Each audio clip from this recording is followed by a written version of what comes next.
episode of the Author Collaborative. As always, I'll be talking to an author whose book I have recently read and enjoyed. And my guest for this week is somebody who's coming on the show for the first time. And he is someone who was recommended to me by my dear friend Sukana Majid. She suggested that I should have him on the show. And because I enjoy thrillers, she was the one who recommended it to me. And we are going to discuss this book. I'm going to talk to Vivek Duggal. He's the guest for today. We are going to talk about how the experience of reading this book was. I'm going to grill him about questions on how he went about writing the book and much more. So it's going to be a very exciting episode. Vivek is already here. Let me quickly invite him. Anna. Vivek, I sent you an invitation. See if you received it. Yes. I think there was some glitch in the app and just welcome to the show. Happy to finally start. Thanks very much, Manali. I'm super excited to be here, and I appreciate you hosting me. I've been looking forward to this conversation, especially because FitMeld, which you can see here on my Kindle, has And been. also Vivek's book as well. Very excited Thank to you. talk about it. Before we do that, Vivek, can you briefly introduce yourself to the audience, please? Oh, certainly. So I'm Vivek, and of course I'm here as the writer of Itarsi Express. But I'm a storyteller at heart. I've been hiding that in various forms. So I spent about a decade and a half plus in advertising, where I Hmm. was on the account management side. But yeah, I sure got to guide the strategy and the briefs that actually feed into all the amazing stories that creative folks come up with. And then now, for the past 6 years plus, I have been on the client side, where I'm a marketing communications professional. Where also I get to tell stories in a manner of speaking. And with the inspiration of these 2 decades plus, I decided to tell my own story, which you've now read as Itarsi Express. And coming to Itarsi Express, I want to first a quick shout out again to Sukana for recommending this book and you as a guest because the moment I read the blurb, I was like, yes, this is completely something that I know for sure that I will enjoy. And I am so happy that the blurb stood true to what I expected of the book because I definitely enjoyed reading the book very much. And I want to point out that in my review, I also have mentioned this part that so many of us are used to enjoying this genre in another form of entertainment, which is the visual medium. There are so many movies and shows out there in this genre, and we are forgetting that the major chunk of all those comes from sources like this. And I was so glad that I read it and found my re-love, I should say, because I had lost touch with such kind of books in written format. And you reminded me that of course movies and shows are also very good, but it is books that are better. And your book made me realize that yes, I should be reading the source material first and then going to the other form of medium, which is movies and shows, because this is very very well written. All of the sequences, especially the action and thriller sequences, are very well written. And what I especially liked is that all your characters are very layered. Specifically, without giving away any spoilers, there is one particular character which who is like a normal person and he's part of a group, but you don't realize that he's living a dual life. And that's something that I really enjoyed, because that particular character, uh, you never know how he is going to behave. So that particular bit I definitely enjoyed. And there is also a layer where you have added something which takes us back to an era that we have forgotten about, probably, and we might not be much aware of. And those are the kind of things we are reminded through your book. So I definitely enjoyed it a lot. And of course, I had a very few characters that I especially enjoyed a lot. And I'm going to read out the particular part where my favorite character is introduced. Oh, So thank you. we have the inspector here, who's character we come to know better through this particular passage that I'm going to read out from. This is from page number 17, and quickly for everyone else, this is the cover of the book, and Itarsia Express is the name of the book. Go check it out, and I'm going to read out a few passages for you to understand what the book is like. Hopefully, it will convince you to buy the book. Okay, so this is how it goes. The commissioner leaned forward, his eyes boring into Patil's. One policeman was killed. That's one too many. We need to end this, and we need to end it now. The gloves are coming off, Patil. Find them. Bhagat ordered, his voice low and dangerous. And when you do, make sure they can never threaten this city again. Do all you can to get rid of this pest. Saaf karo salo ko. Do you understand? The broad-shouldered, nearly 6 foot tall inspector with a swarthy complexion and handlebar moustache nodded, a grim smile playing at the corners of his mouth. Perfectly, sir. There were no written orders. For such assignments, there usually were none. API Patil's reputation preceded him, a shadow far larger than the man himself. Known as one of Mumbai's most notorious encounter specialists, Patil had carved a name for himself in the murky world of extrajudicial killings. His record boasted an impressive tally of over 40 criminals, eliminated, earning him both fear and grudging respect within the force. Patil's methods were brutal but effective, often blurring the lines between law enforcement and vigilantism. He operated in no man's land where results trumped procedure and the end justified any means. Quickly, I'm going to show everyone that I have underlined so many lines in this particular chapter and passage because I absolutely loved the intro of this character and I was rooting for him throughout the book. Coming back to what I was reading. His superiors turned a blind eye to his tactics, valuing the drop in crime statistics that followed in his wake. To the public and the press, Patil was a controversial figure, a hero to some, a cold blooded killer to others. But within the force, he was a man who got things done, no questions asked. Even as he left the commissioner's office, Patil's mind was already racing, formulating plans. He would need his best men for this job, and they would need to act fast. He picked a dozen men, all battle tested and with a background of shooting first and asking questions later. While 9 of them would form the perimeter, 3 would accompany Patil as the intervention team. Backed by an intelligence grid that was second to none, they were sure of nailing the mobsters. The gang would be lying low, but they couldn't hide forever. All it would take was one slip, one informant willing to talk, and Patil would have them. For the next week, Patil and his team worked tirelessly. They combed through informant networks, analyzed patterns, tapped phones, looked up relatives, wives and girlfriends, and followed every lead, no matter how small. Sleep became a luxury. Meals were hurried affairs over case files and maps. Then finally, the break they needed. An informant, driven by fear and greed in equal parts, provided the location of the gang's safe house.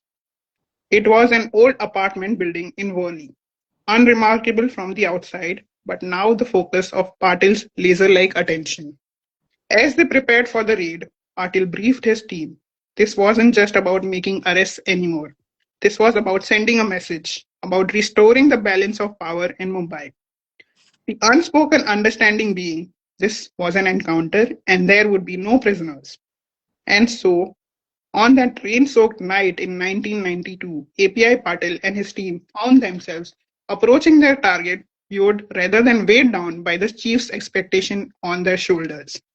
The event that unfolded in Flat 902 that night would become the stuff of police legend, a case referred to repeatedly in training schools and over after-work drinks.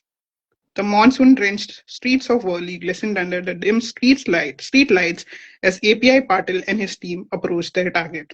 I'm going to stop here because I don't want to give away too much. What happens and why is this case so popular and why is it used as an example? For that, you have to go check out the book. This is the book that I read out from Itarsi Express, written by Vivek, who's my guest for today. And for the book link, you can reach out to him or check it out on Amazon or in any bookstore near you. So, Vivek, absolutely amazingly written. The action and the thrill we can feel in the passages that I have read, and I have to mention this, that it is maintained throughout the book in all the chapters. So kudos for that. Thanks very much, Manali. And in fact, that is what really drives me to write. I love writing action. Action, I feel, is integral to any crime story. And then action again is a chance to explore our characters at a very visceral level, at their best or worst. And if you enjoyed that setting and you got that sense of thrill, then I feel the work works. So totally appreciate your feedback and an interesting choice of passages which you read out, because the story only picks up thereon. Yeah. I've had a great time reading your book. We'll come to my My, book, but yeah, first I sure, want to grill you with some questions that popped up in my head while the reading of your book, and I okay, want to learn more about that. So, sure, are you ready for those? yeah, absolutely. Okay, so my first question to you, which I think I have already mentioned, but is that the story unfolds like a gritty investigation, but it also feels deeply atmospheric. We have already talked about the setting also a bit. So, which aspect came to you first? Was it the mystery or the world surrounding it? That's yeah, that's such an interesting question because it makes me think. See, for me, as I think of stories, whether it's at RC Express or other subjects that I'm thinking about, it starts with the characters. In this particular case, it's one particular character, and this character came first, which he actually appeared to me in a dream. Oh, And the fun part is that it was one of the most vivid dreams that I've ever had. hmm, His motivation, his methods, his entire presence was absolutely clear in that dream. So, as you can imagine, it was a rather long dream. hmm, So, with that kind of a killer start, literally, figuratively, the rest of the plot almost played itself out because I was up the next morning, totally excited, thinking about this character, and then what kind of a world we can form around him. From there on, my intent and approach was to really make the reader feel every page. hmm, You know, the smell of that smell of the diesel and the grease around railway hmm, engines on railway tracks, the echo of footsteps on a railway platform late at night, and there is a strange loneliness of railway stations and of trains after dark. A train may be full of people, hundreds, thousands of people, but it can be a very, very lonely place once the lights go out. So I needed that world to feel lived in before the mystery could really breathe and come alive as a part of that world. The investigation and the plot really grew out of this atmosphere. And hmm. you referred to the cinematic pacing, so that is very intentional because I tend to see situations and scenes before I write them. Oh, It's almost I have my little kicks and my little fun directing that film in my head. So the book lovely. naturally picked up on that rhythm. So Hmm. that's really how the entire plot came together. Okay, I do have a follow up to this, but I'm just quickly going to read out a comment that has popped up. Itarsi Express is an absolutely fabulous read, and I completely agree. And also to everyone, when I was reading out, I noticed that there were a lot of hearts coming in. So I'm assuming that people enjoyed the bit that I read out. So for reading the complete book, you have to, check it out because I'm sure there will be many more hearts you want to give out after reading the full book. And thank you for appreciating my readout. Okay, so the follow-up question I had was, uh, the pacing feels cinematic, which you have already mentioned. Did you I mean, you have already answered, but I want to know how did you visualize these scenes while writing them? So visualization to me is a process of digging into your lived experiences in life. Hmm, It's about stringing together what you have been through and what you have read about. So, hmm, a few passions that really make this possible for me are my my obsession and interest with history, hmm, particularly and history in any form, whether it is of the subcontinent or about other forces which have shaped the world as we know it in the past couple of 100 years. So history is an area of interest which I dig into almost with an obsession. The second okay. one is the world of crime. It is a Hmm. very rich area to explore in terms of not just crime and criminality, but what really, what really brings about criminality and what really causes that behavior.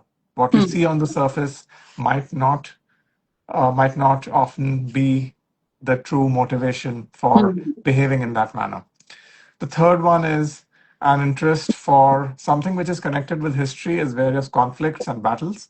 And if you look at the Indian subcontinent starting from the mid 1600s till the till the 1940s till the Indian independence, there have been not one but many bloody chapters, Hmm. and with a very eclectic and diverse cast of characters making things happen. So it is the history of conflict, battles, and connected to that finally is my love for firearms. That is a very that is an area of passion.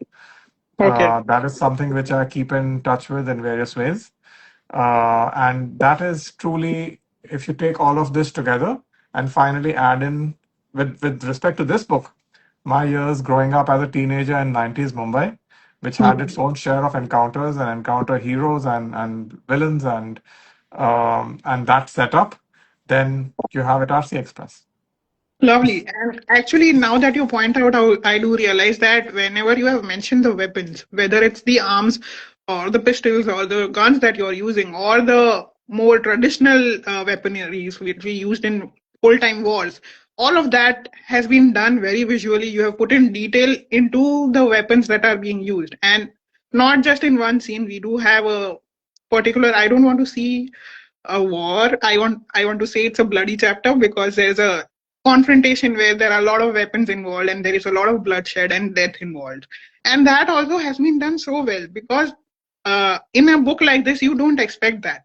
And that particular chapter made me realize that how much of research must have gone into this, because we are talking about the 90s in Mumbai and you have also managed to put in a chapter from the 1800s which talks about the bloody chapter that you were just mentioning. So how was that process like, going back and forth in time? For me, that was the real thrill in writing the book because it allowed me to live out two or three timelines simultaneously.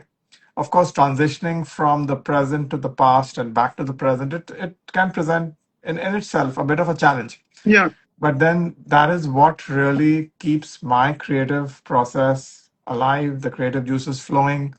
And a lot of readers also had this to say that they really enjoyed the flashbacks or going back into the past because Hmm. there is so much which was happening there. And there were parts of Indian history, perhaps, which they were not really aware of.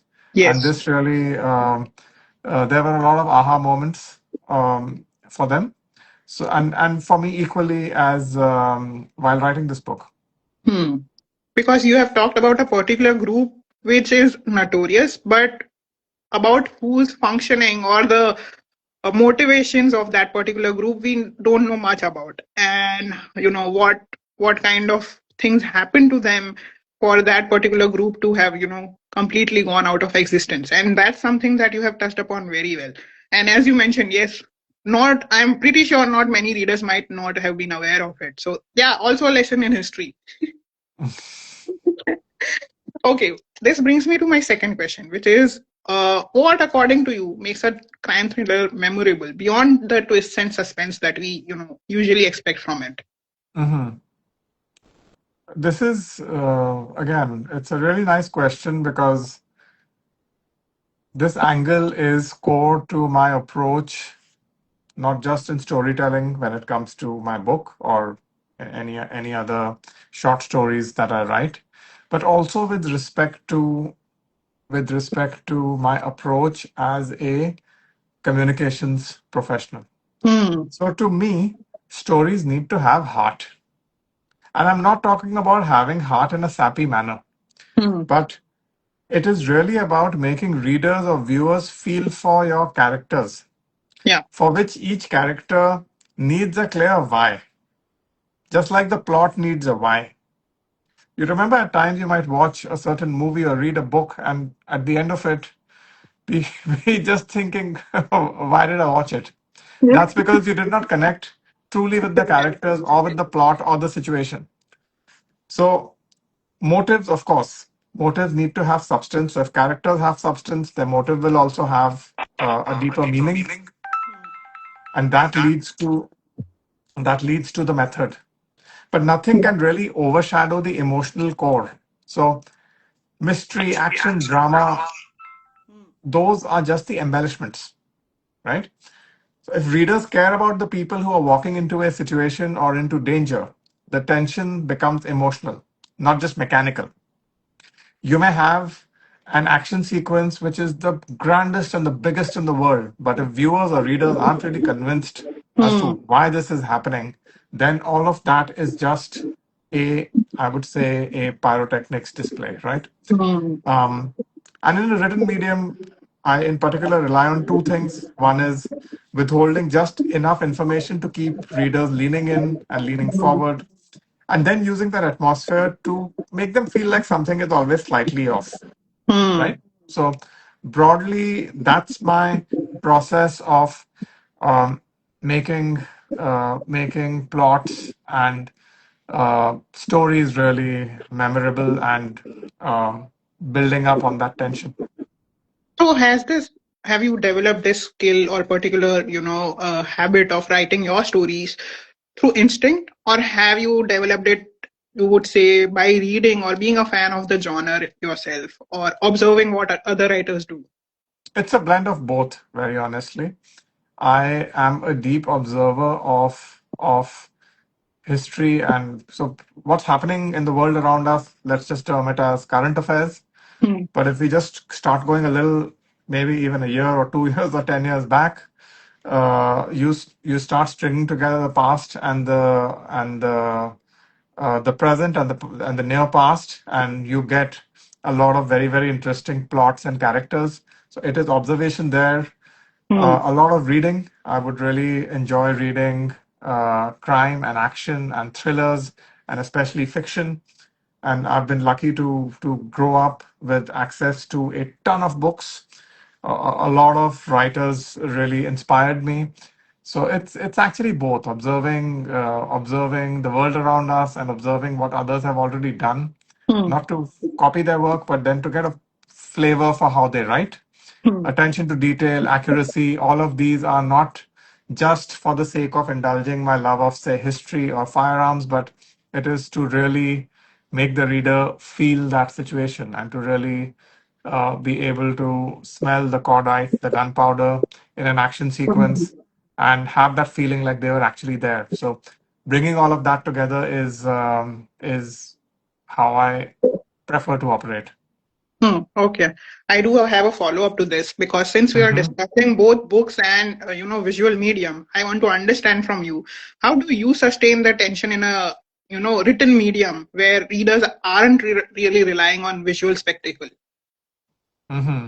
See, like I was saying, if you can get a reader hooked to a character or characters, so every story will have a bunch of characters. Yeah. Every reader, depending on their own life, will have more heart for one or the other character. Hmm. If you start believing in, for example, in Inspector Patil and his situation in life, Hmm. where you have someone who's had an amazing career as an encounter specialist, Hmm. and then there are some hiccups, and he finds himself still in the police force but doing something else. There is there is and you may relate to it with respect to your life. You may relate to Patil's methods, Hmm. for example. You may relate to his personal the personal side of his life, where he is living away from his Huh. wife and child for a certain reason. So Hmm. there could be various characters which you latch on to, or Hmm. or a particular angle within a certain character, and that Hmm. can get you hooked and keep you going along. And if you Hmm. start caring, then you will follow that character into hell.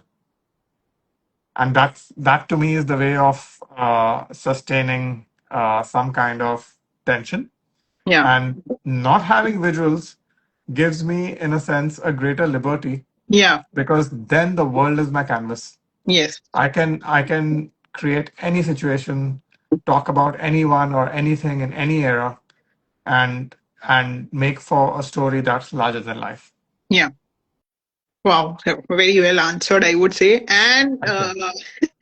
and I do have a follow-up question about this again, which is that, there is a part of the story where you are delving into details about how the Mumbai police force as well as the Mumbai underworld operates. There is, at the beginning of the book, you have gone into that particular detailing also. And then it takes a turn into Patil's life and how it changes, and, how he takes up different kinds of cases. And then this particular Itarsi Express case comes up in his work life. So, what was that transition like? And do you have any intention of maybe exploring further the initial part of the book where you have talked about the underworld and how the police handled that particular part of you know Hmm. mental health, Mumbai life?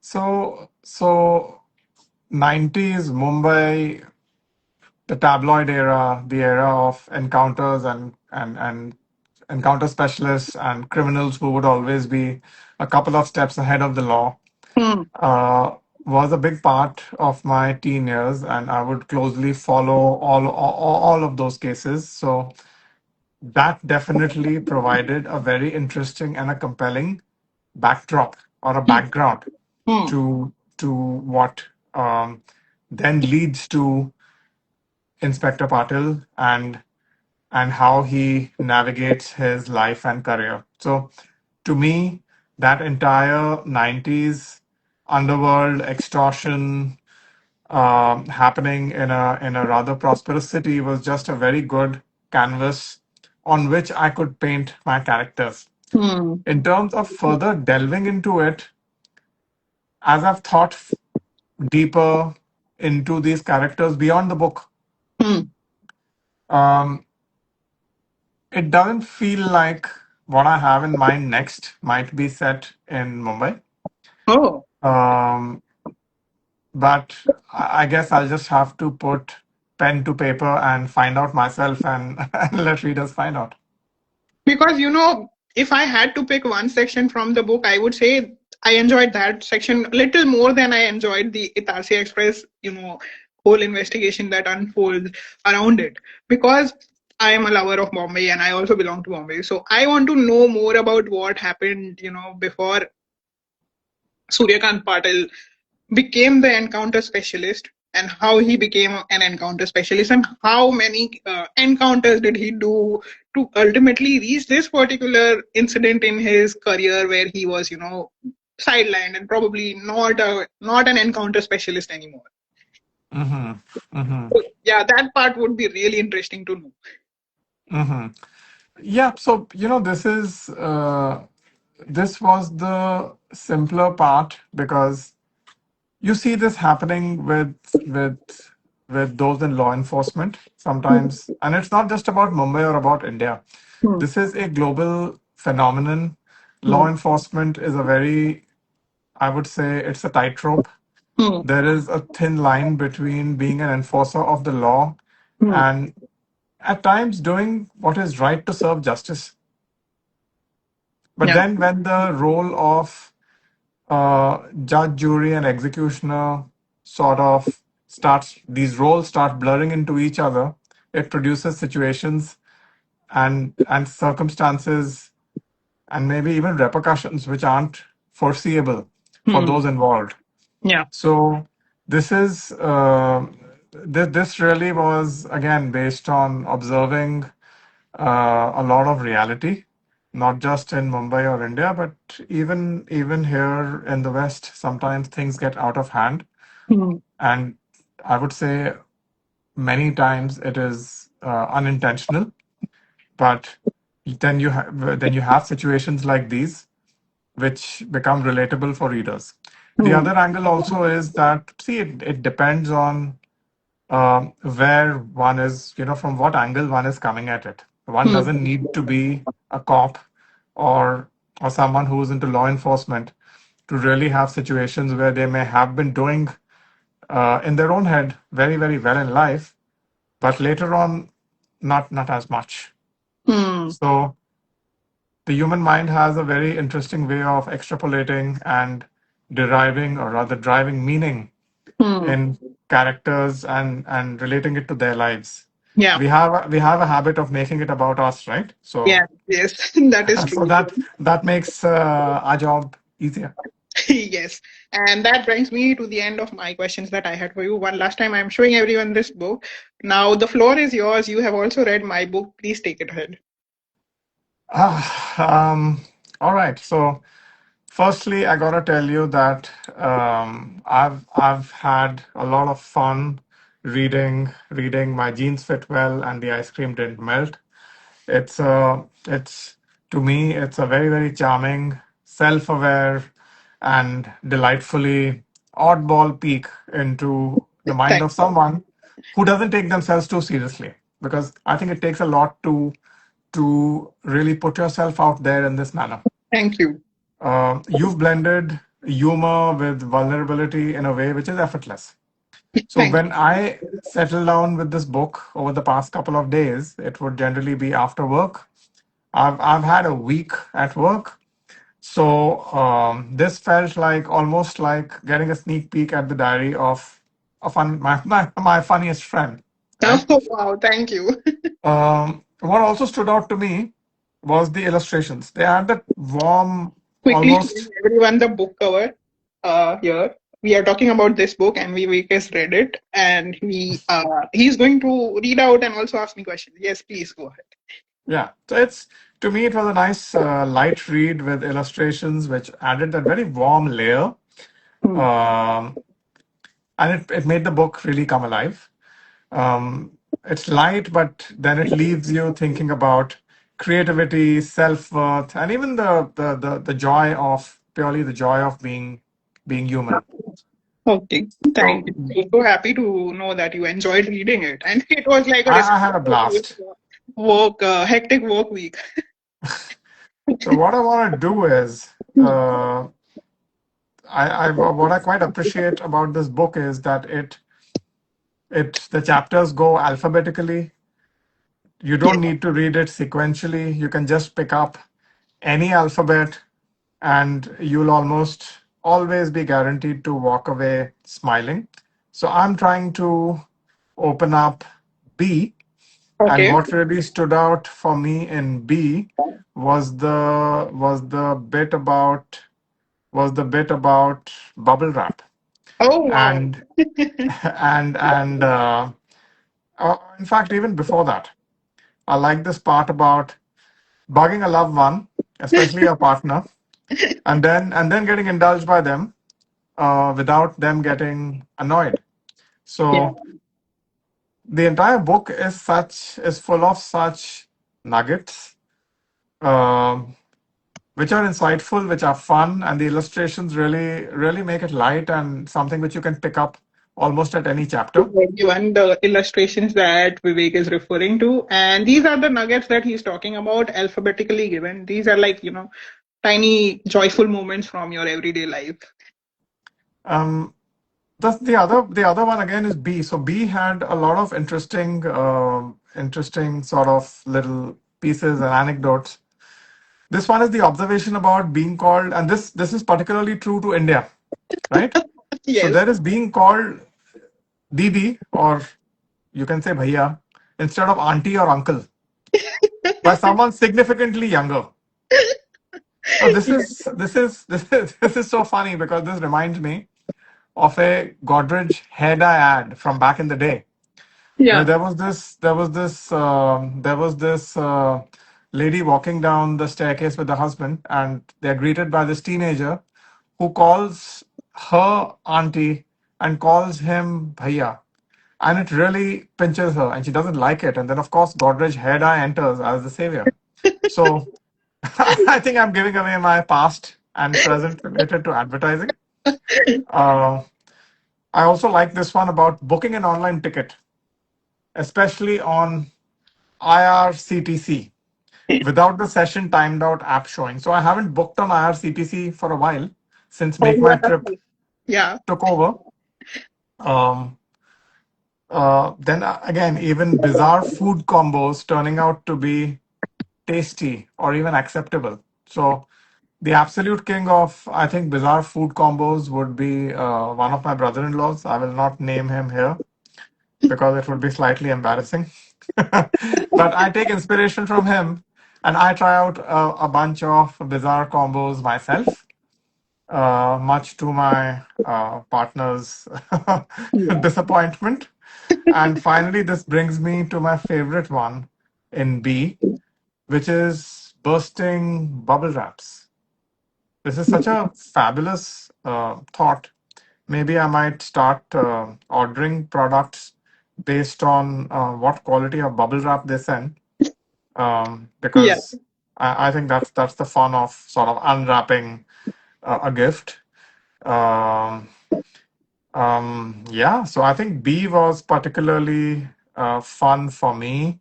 Even T, trying to make a recipe dish for the first time. I'm not brilliant when it comes to cooking or being in the kitchen, Yeah. but some stuff I feel like I can make better than my wife, and whether she admits it or not, I know I'm good, right? So Yeah. without it turning into a disaster, without her smelling something burning in the next room, um, that's how it. That's generally how my escapades in the kitchen take shape. Yeah.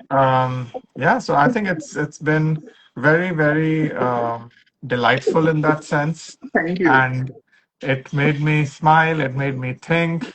It reminded me of people. Um, so that's what stood out for me, and that's what I think readers would really take away from it. And I had a couple of questions about this Yes. very, very fun read. See, it's playful in a manner itself, deprecating in parts, deeply introspective at the same. All of this at the same time. So when you were creating Fit Melt, Hmm. what part of your identity as a writer and as a human being were you trying to sort of explore or to express? And as you went through this book, writing, putting it together, did the process really change how you see yourself today? Oh, I'm so glad you asked the second question because the journey of this book has been a long one. So how this book started is through the form of social media. I actually started putting out uh, hashtag silly things that make me happy. This was how the book actually started on social media, where I used to put out, everyday silly things that made me happy. And when I saw the kind of response those posts got, I was, motivated to try and convert it into a book. So this was back in 2020, and something happened between 2020 and 2021 where I lost interest in trying to turn it into a book. I gave up on it. It was lying in my drafts folder somewhere, and I would not have looked at it had it not been for some instances again in my life somewhere sometime in 2024. So in 2024 something happened. I went back to this particular draft that was lying forgotten in my laptop in a corner. I opened it up, and I quickly realized that from the time that I began writing those nuggets on social media, and while reopening them in 2024, I had become a completely different person in those 4 5 years. So, and when I started reworking, also 2024, it was 2024 November, and the book came Mhm. out in July 2025. Within that much time, also, I had, growth spots, I would say. I was evolving even within that much time, and I was trying to probably put out a dual personality of myself on social media back when I started it, trying to show that oh, I'm this kind of a fun person that you probably don't know in real life. But when I started redoing the book in 2024 and 2025, I realized that this is the kind of personality I'm now very open to showing in social media also, and in real life also. I shouldn't hold myself back. So when I started, creating the illustrations and putting the nuggets together, the filter went off completely. And the initial nuggets that I probably had put out, I was trying to restrict myself somehow, but that completely went off. The blinders were off, as you say.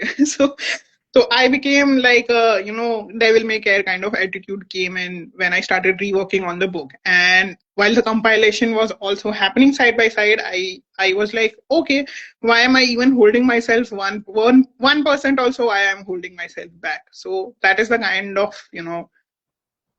motivation I had, that I have grown as a person, I have grown as a writer. I don't care about what people think. I am not afraid of showing my true personality in my book also and in real also. So that's the kind of personality I wanted to show, that this is the kind of person I am. I am a quirky character. You might not like me, but this is what it is. Hmm. That's so interesting, and that leads me to my second question, which is it's linked to some of what you've covered here. So please bear with me. See, this illustrated memoir style writing, it demands a unique balance of its humor, it's a ton of brutal honesty. So, do you consciously decide what parts of your life to reveal, what to exaggerate for effect, and what to keep private? So, when I was writing, or rather when my book came out, people said that it takes a lot to write and put a book out there because you're putting yourself out there to be judged by the world, right? Mm. And letting your work be judged. Yeah. So, what you've done is a lot about your life. So, did you ever feel creatively sort of exposed while putting this book together? Okay, so I am quickly going to take a recap of the books that I have done before this. Mhm. When my first novel came out in 2021, a rom-com novel, I had written three books before that, but I had gotten used to the fact that I was writing books that were not related to me. So when the Mhm. rom-com came out, I was already three books old. And Mhm. when people read the rom-com, their first initial thought was that this is based around my book, my life. Mhm. Sorry, this is based around the love story of my husband and myself. And Mhm. uh, I had also, while writing, also I was kind of holding myself back because I knew in my subconscious that I'm putting out a rom-com. People are definitely going to think that this is based on my life. So that kind of conscious block was there in my head, and as expected, people started assuming that this is about me, it Mhm. which it wasn't, which it definitely wasn't. And it made me understand that whatever I do, people are always going to assume that this is around me, especially when I'm Mhm. writing fiction, or basing it around some characters whose traits might be similar to me. And from that point on, I started not holding myself back at all. I wanted to live vicariously through my characters, whatever the genre of the book would be. So the devil may care attitude had kicked in from that time, from the time my first rom-com novel came out. And I think by the time Fitmelt came, I was already 10 books old by then. The Mhm. rom-com was my fourth book, and by the time Fitmelt came, Fitmelt is my 11th book. So that had only amplified. I didn't want to, uh, give up on the part that I had, evolved into. But coming to Fitmelt, your question about how do I choose what parts of me or myself I put out, and how do I draw the line when I'm trying using humor. So what I have grown to understand is that when the humor is self-deprecating, it's fine, people are going to enjoy it. But when you are involving somebody else, there has to be a line where you are only funny and not rude. So that's Mhm. that's where I draw the line. And if in non-fiction or fiction my character or myself is coming across as rude, I try to draw the line there. Don't use humor as something that can offend someone. That's where I limit myself. And in this book also, I have tried not to include the parts where of my private life where I'm coming off as somebody who's arrogant. I have tried to keep it goofy, light, while also saying that no filters are there here. so Mhm. so that's Mhm. the kind of journey that Fitmelt has seen. Mhm. And that's what's so, no filters is what is truly so refreshing about this very, very filtered world. Yeah, So we are a social media driven world yeah, where everything is not just filtered, but it's curated to death, yeah. because it's all about creating a certain image of yourself, and whether we like it or not, that is the reality. And that's what made going through this book even more fun for me. So a couple of more questions, if you can indulge me. Yeah, of course, of course. Um, so what is that was there that one moment or a time when you were writing this book which surprised even you? Yeah, I definitely was surprised by myself at many points in the book, especially because when I was doing the final draft editing, I did not have the idea of putting the captions below the illustrations. Those were the last bits that I added in the book as an Mhm. element. And when I was doing those captions, I realized that I am not just funny when it comes to long form text. I can be funny in short form text also. I specifically enjoyed a few of the captions where I have, tried to be funny, but also like, there's self-deprecation humor.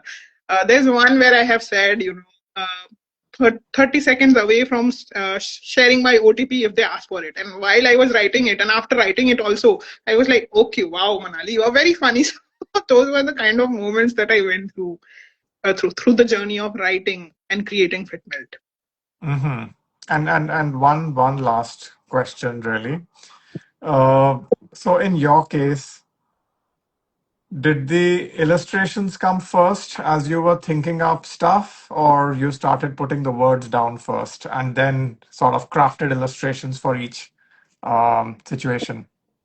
So, as I was mentioning earlier, the book started as social media posts, and Oh, oh yeah. those posts Mm-hmm. definitely were only in the form of text.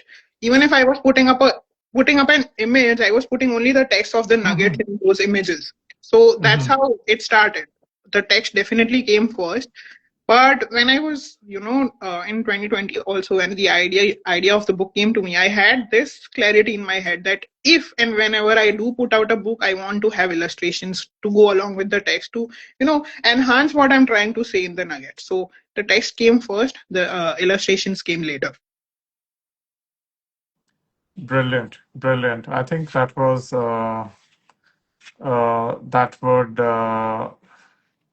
would have been a fun process, Yeah. because you started as shorter nuggets and then you sort of strung it all Yes. together.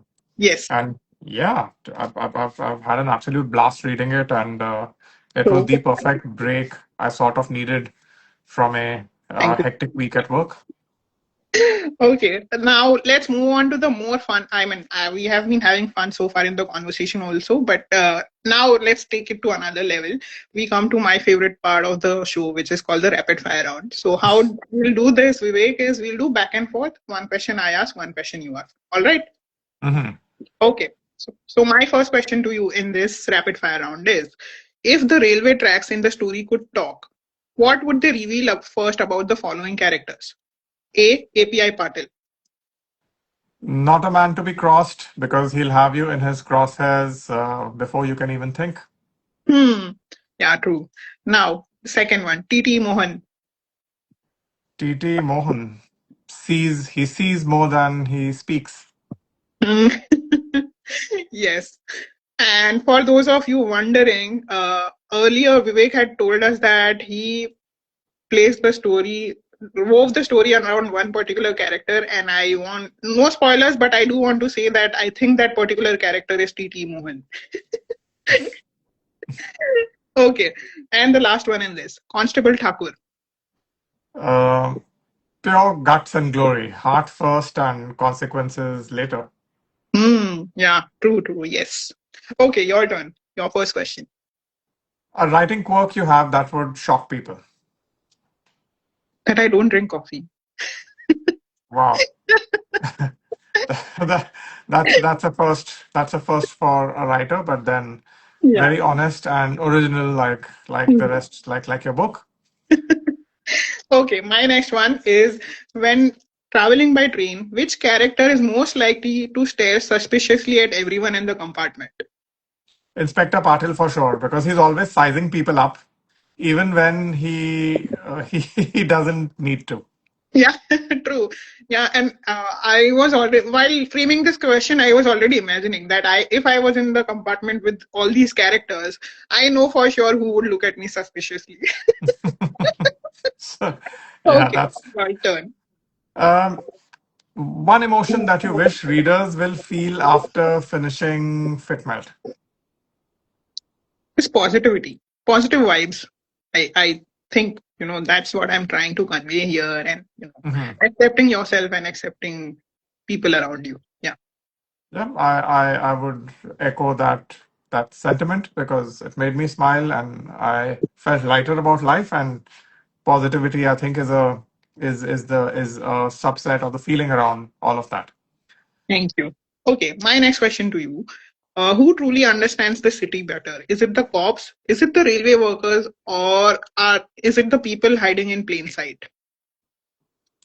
It has to be the people hiding in plain sight. They know the city the best because they are noticed the least. True. Yes. Like, working from the shadows, truly. Even people right out there, if you have an Uber driver or a cab driver, it's amazing how much they would see and hear and how much of human character they would get to explore just sitting in that driving seat.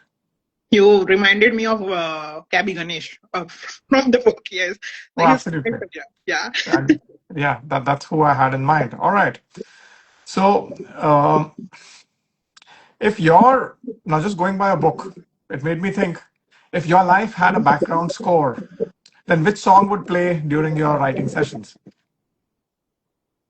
So the theme song that I have picked for my Instagram profile definitely fits, but there is one more song. So I'm going to go with two choices here. The first one is Mitwa from Kabhi Alvida Na Kehna. Hmm. And the second one, which goes with the vibe of this particular book, Fitmelt, is another song. It's from the movie Veer Zara. It's the intro song of Preeti Zinta. And it goes like, हम तो भाई जैसे हैं वैसे रहेंगे. Hmm. Hmm. Yeah, that's interesting. Interesting choice. Okay, my next question. So the last two questions I have for you in this round are kind of a mashup of two our universes, our book universe, and I've tried to frame around combining Itarsi Express and Fitmelt. So first question Hmm. is, one character realizes nothing chaotic has happened in the past 5 minutes. Which character is it? What and how do they realize? And why does that feel suspicious to them? That has to be Head Constable Thakur because in his service in the force, he's been so used to chaos that then even silence feels like a trap. So if 5 minutes pass without anything going wrong, he starts assuming he's missing something. So very, very astute, intelligent cop, and like a lot of intelligent people, is very, very doubtful of their own self. Yes, true. Yeah, and just an add-on question because I want to add another fun element, and people are having fun. I am reading the comments; they are saying that they are having fun with the rapid fire. How would this scene unfold? Um, of Thakur realizing nothing is happening. Yeah, So and what kind of it's not. Oh, certainly, it's not something from the book. But if I would imagine Thakur walking down a crowded marketplace, and if he doesn't notice anything off in the first 10 minutes of his beat, then he would start assuming he's missing the pickpockets, he's missing the local gangsters who collect hafta, or he's missing some shopkeepers who are running an illegal extension to their business. So he would start doubting himself whether he's losing his edge or he's just not observant on that day. So Hmm. this is a very small example of where he could start doubting himself in the most innocuous and everyday situation related to his work. Yeah, nice. Thank you for answering the add-on. Also, your turn.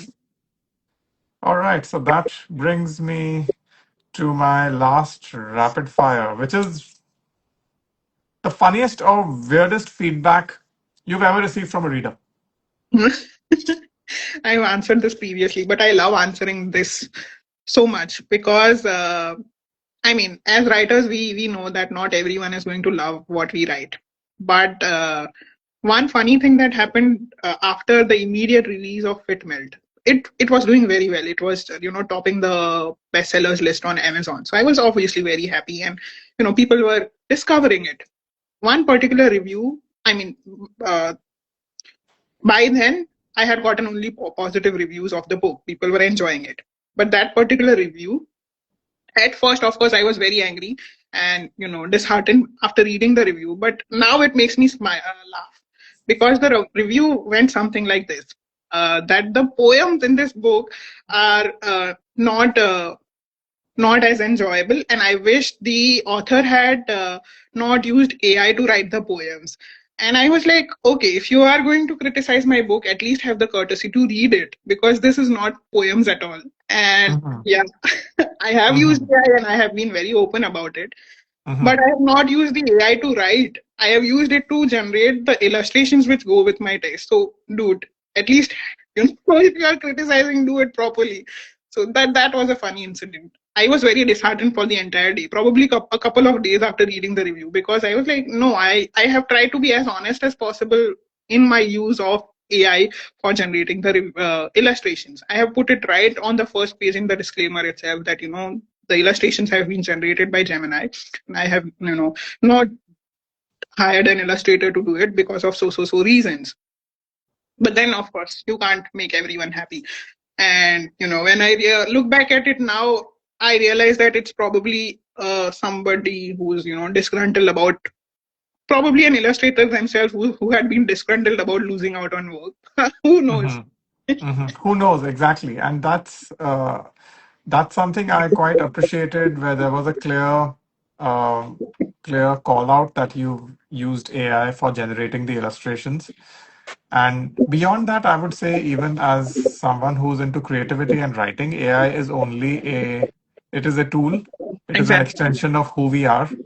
It does not replace who we are or where the stories come from, but it Hmm. can be a very, very powerful aid in areas such as, for example, illustrations to really bring alive each situation, or even when it comes to research. Yeah. You can actually spend more time on character and plot development, Yes. and get something or someone to do research for you in the background and give it Exactly. to you in a digestible fashion, which then lets you create better and truer stories. Yeah. In fact, I feel that we disregard AI in a negative connotation, but I think it should always be the other way around. You have to make it work for you.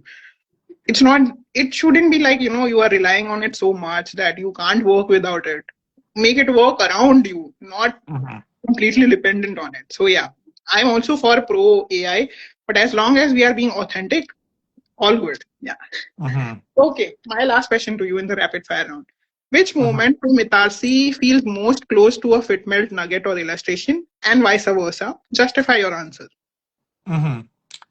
See, Fitmelt is an interesting collection of observations and anecdotes in life, which could be about you, but which are insightful enough to be about so many other people, right? So, in that sense, Fitmelt is a very close observation of the self, Hmm. whether it's yourself or even for readers. Hmm. It could remind them of someone they know or even of themselves. So your book, Fitmelt, is about observation of the self, and Itarsi Express is about an observation of the shadows and the life around us, Hmm.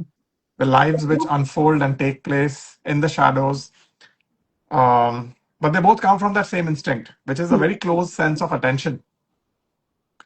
Also, I find that your illustrations very effectively do what I try to do with With my atmosphere, yes. which is to make readers really feel that moment before they understand it. Yeah. So if that feeling comes before understanding or before they actually read it, then our job is done. True. Okay. Now we come to the last segment of the episode, which will be a little game which I have designed around the book, and it's called the Fitmelt Bingo. I'm going to ask you a bunch of questions related to the nuggets that you have read from Fitmelt. You just need to answer them in yes or no. Okay? Hmm. Okay, first one. Witnessed a perfect sunset in the last 7 days. Have you? Yes. Okay. Yes. Next one. Own a pair of jeans that fits just right. Yes. That's what end up wearing most of the time. Awesome. Nice. Next one. Ate ice cream before it melted. No. No. Mm. No. No. I never managed to do that. Oh, wow, interesting. I'm so happy I have someone as clumsy as myself where, there's always the pressure of finishing the ice cream before it starts, the will start falling on my hand. Mhm, Okay, mhm. next one. Nailed a witty comeback at the right time.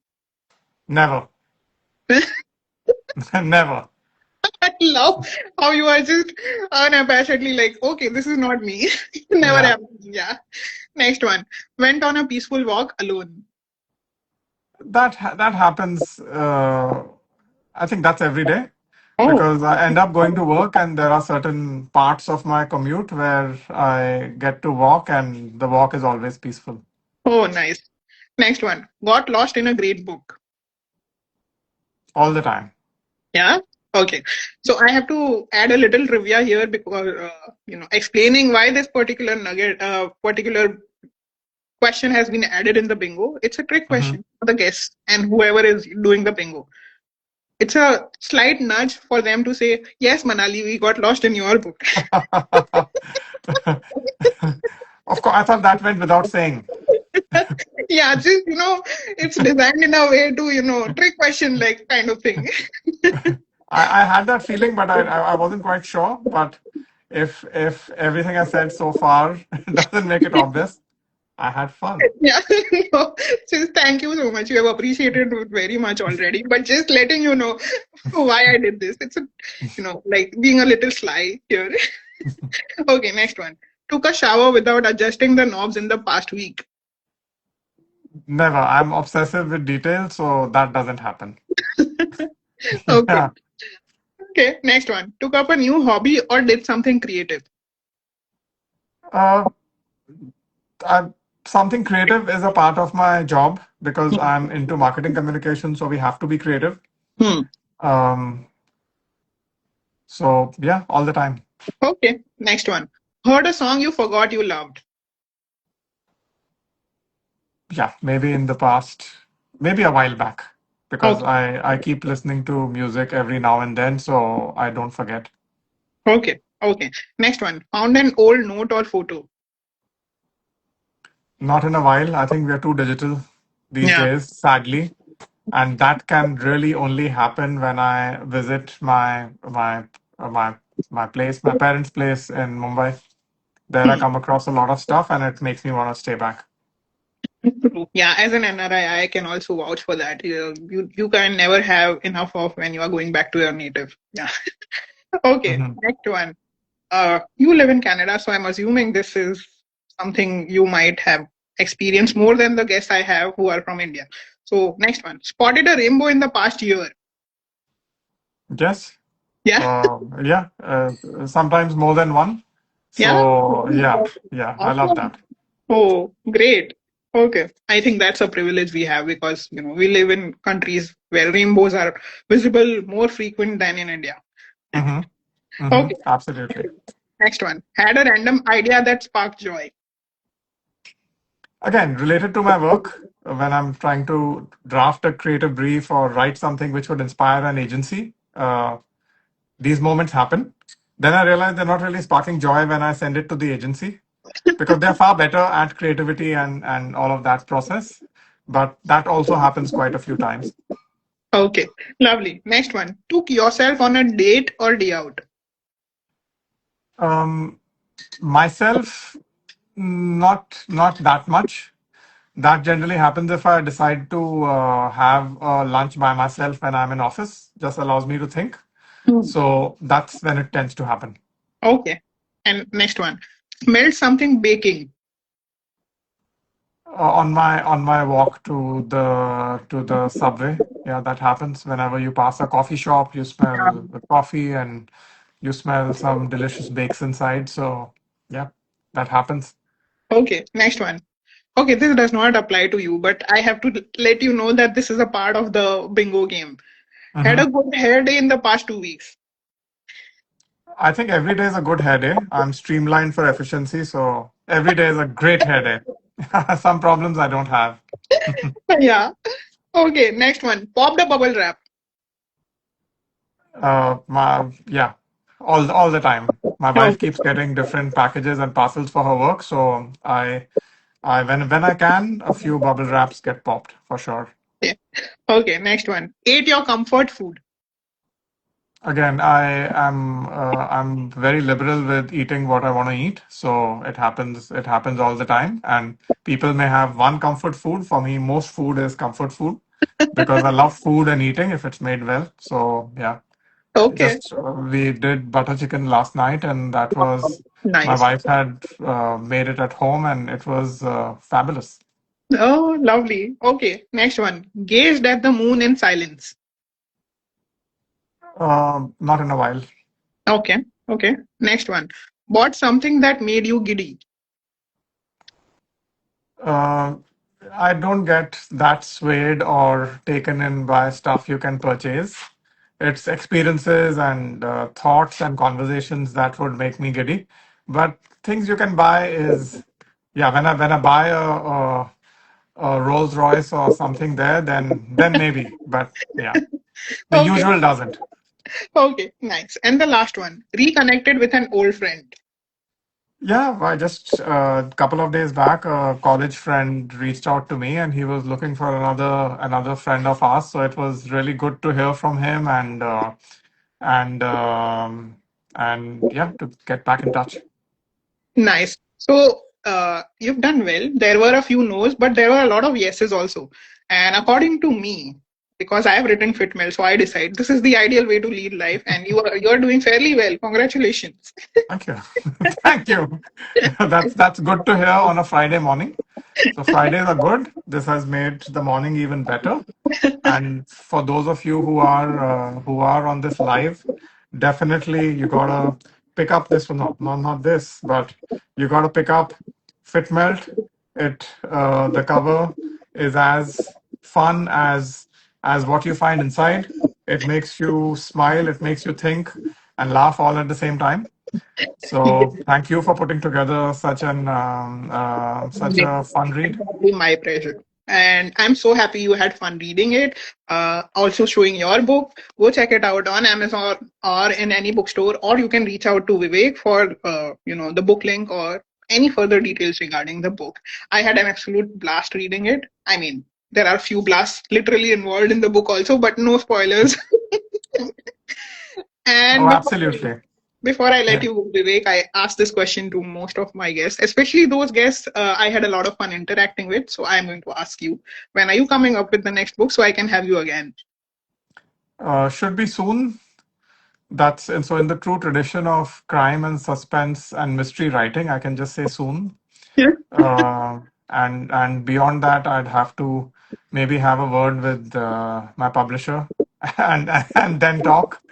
But yeah, I think it should be soon. Is that with And Simon and Schuster, India? Is it the same publisher? yes, so they've published this book, and I hope to be able to discuss something with them soon. Oh, awesome. Keeping my fingers crossed and looking Thank forward you. to the next Thanks book very much. and also looking forward to having you again on the show. Thank you Oh, so much likewise. for doing this. I had an absolute blast. Any last thoughts you want to share? Oh, yeah, I appreciate this very honest and a very joyful conversation. And thank you for your thoughts on my book.